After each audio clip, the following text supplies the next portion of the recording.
একদম সহজভাবে হাঁসের মাংস রান্না। হাঁসের মাংস রান্না করলে অনেক সময় গন্ধ করে। এভাবে রান্না করলে গন্ধ করবে না। আসসালামু আলাইকুম everyone, welcome back to my channel. সহজ একটি রেসিপি নিয়ে এসেছি, চলেন শুরু করি। 1.5 কেজি মাংস নিয়ে এর সাথে কিছু পেঁয়াজ কাটা দিয়ে দিচ্ছি।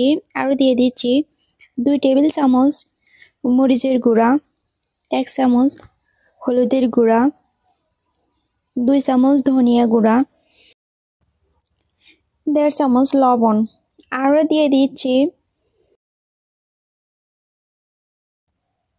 2 চামচ আদা বাটা, 2 চামচ রসুন বাটা, 1 চামচ জিরা বাটা।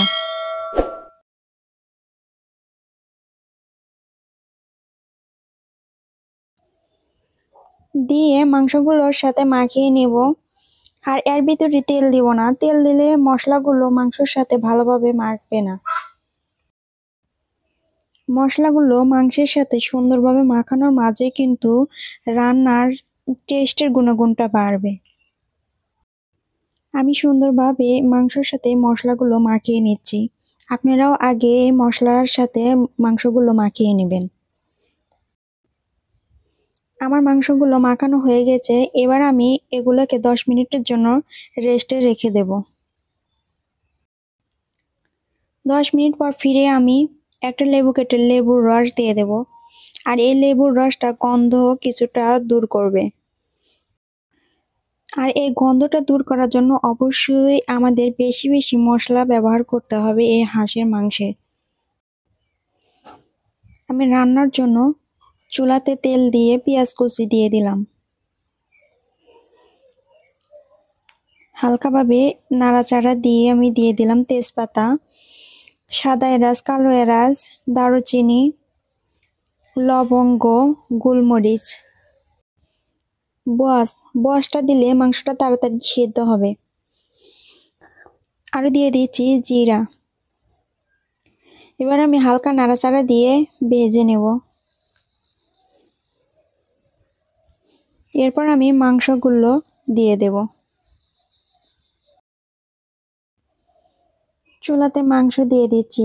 আর এই মাংস দেওয়ার পরে এর সাথে যে মশলাটা লেগে থাকবে এই মশলাগুলো আমি হালকা একটু পানি দিয়ে ধুয়ে মাংসের ভিতরে দিয়ে দেব।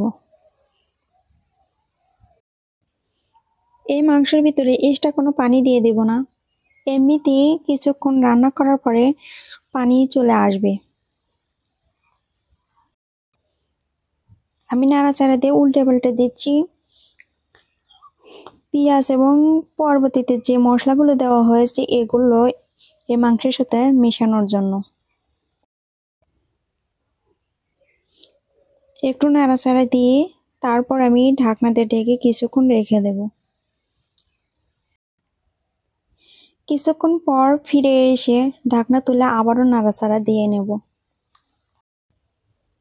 এবার দেখা যাচ্ছে মাংসের ভিতর থেকে কতটা পানি ছেড়ে দিয়েছে। এবারও নাড়াচাড়া দিয়ে আমি 2-3 মিনিটের জন্য ঢাকনা দিয়ে ঢেকে দেব। অফ ক্যামেরায় মাঝে মধ্যে ঢাকনা তুলে আমি নাড়াচাড়া দিয়ে নিয়েছি।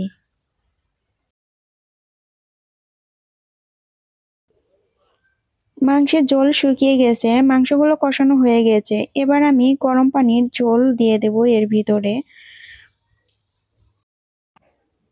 সবসময় আমি মাংসের ভিতরে গরম পানির ঝোল ব্যবহার করার চেষ্টা করি। ঠান্ডা পানি দিলে মাংসটা আবারও শক্ত হয়ে যায়। মাংসের ঝোল দেওয়া হয়ে গেছে। এবার 10 মিনিটের মতো ঢাকনা দিয়ে ঢেকে জাল করে নেব। ভিডিওর সুবিধার্থে মাঝে মধ্যে ঢাকনা তুলে অফ ক্যামেরায় নাড়াচাড়া দিয়ে নিয়েছি। এভাবে মাংস রান্না করলে কোনো ঝামেলা মনে হবে না, আর খুব সহজে রান্না করা যাবে। আপনারা চাইলেও এভাবে রান্না করে নিতে পারেন। আর এই হাঁসের মাংসে অবশ্যই মশলার পরিমাণটা একটু বেশি লাগে, আমি মশলার পরিমাণটা একটু বেশি ব্যবহার করেছি। আমার মাংস রান্নার শেষের মধ্যে মাংসগুলো হয়েও গেছে।